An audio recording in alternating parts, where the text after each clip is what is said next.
Smart resistance. Avoiding Trump's trap in the face of federal aggression, folks. Let's get real about what's going down right now in our communities.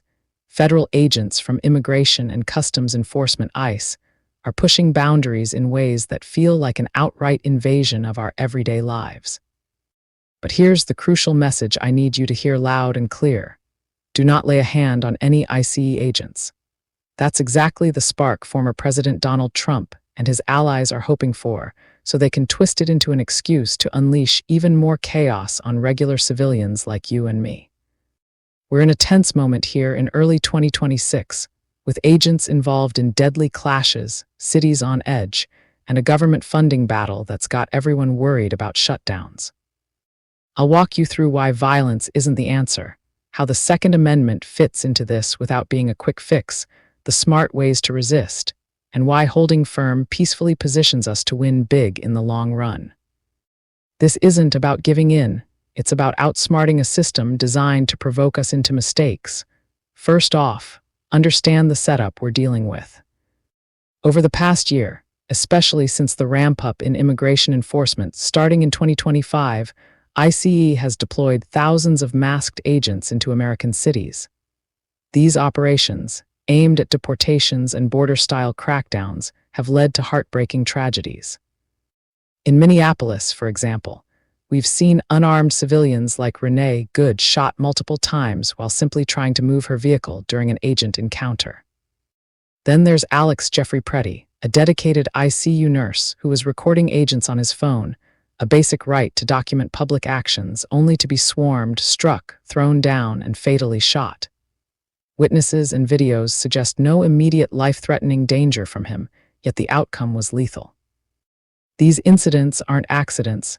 They're the result of aggressive tactics that treat protests and bystanders as threats.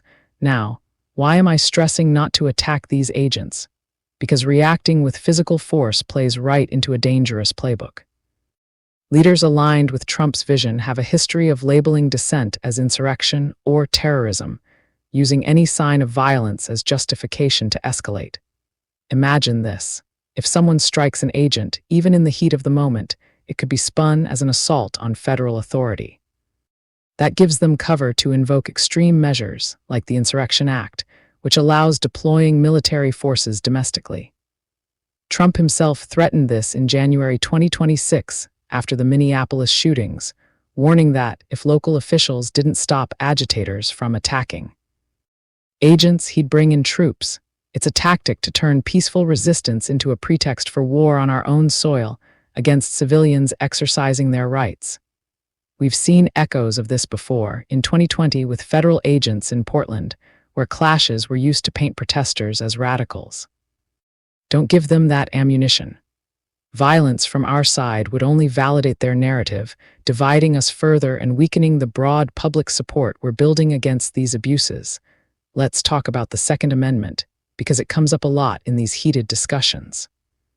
The right to bear arms is enshrined in our Constitution as a check against a tyrannical government, one that oversteps so badly it threatens our freedoms wholesale. But here's the key. We can't wield it against ICE agents in these street-level confrontations without facing severe, immediate consequences. Legally, using firearms against federal officers enforcing laws, even if we disagree with those laws, would be seen as assault or worse, leading to arrests, trials, and potentially deadly standoffs. Think about it, agents are armed, backed by the full might of the federal government, and any armed resistance could end in tragedy for individuals or entire communities, even if you believe the current administration fits the tyrannical bill with its overreach. Pulling the trigger now would invite overwhelming retaliation, like SWAT teams or National Guard deployments. We've seen how quickly things spiral. In historical cases, like the Ruby Ridge standoff in the 1990s, armed resistance against federal agents led to loss of life and long-term scars. The smart path is recognizing that the Second Amendment is a last resort safeguard, not a tool for every grievance. Using it prematurely hands victory to those who want to portray us as the aggressors, eroding public sympathy and justifying more crackdowns. Instead, the power move is peaceful resistance, bold, organized, and unrelenting. This means showing up in numbers at protests, even in the bitter cold, like those brave souls in Minneapolis who marched thousands strong demanding accountability. It means using your voice. Record interactions with agents on your phone, share videos on social media, and call out injustices without crossing into violence. Support legal challenges.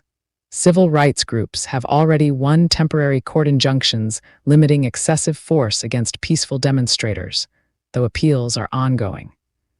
On the political front, Senate Democrats are holding the line by blocking funding for the Department of Homeland Security, which oversees ICE in the current spending bills. This could lead to a partial government shutdown by month's end, but it's a calculated stand to force reforms like requiring agents to wear identification or obtain warrants.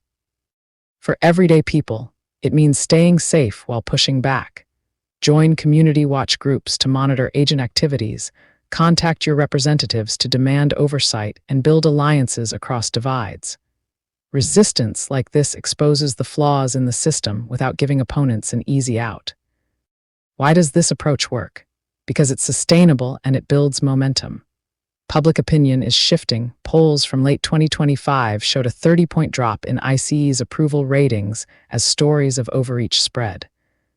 When we resist peacefully, we highlight the real issues: families separated, communities terrorized, and rights ignored. It draws in more allies, from moderates tired of division to independents who value fairness. Violence, on the other hand, alienates those fence-sitters and gives media outlets fuel for sensational headlines that distract from the core problems. Remember, this surge in enforcement ties back to a broader agenda of fear-mongering about immigration, painting it as an existential threat to justify extreme measures. By staying nonviolent, we flip the script, showing that true strength comes from unity and principle, not force. Looking ahead, there's real hope on the horizon. The midterm elections in November 2026 are our chance to turn the tide decisively. Trump's influence and his allies won't sweep back into power, mounting legal troubles, from ongoing investigations into election interference to new probes tied to these federal actions, are piling up. We've seen indictments trickle in, and more could follow as evidence mounts. When accountability hits, whether through courts or the ballot box, those responsible for this mess could face jail time, clearing the way for reforms. Imagine that day. No more unchecked deployments, no more tragedies like those in Minneapolis. We can rebuild a system focused on humane policies, where immigration enforcement respects rights and communities.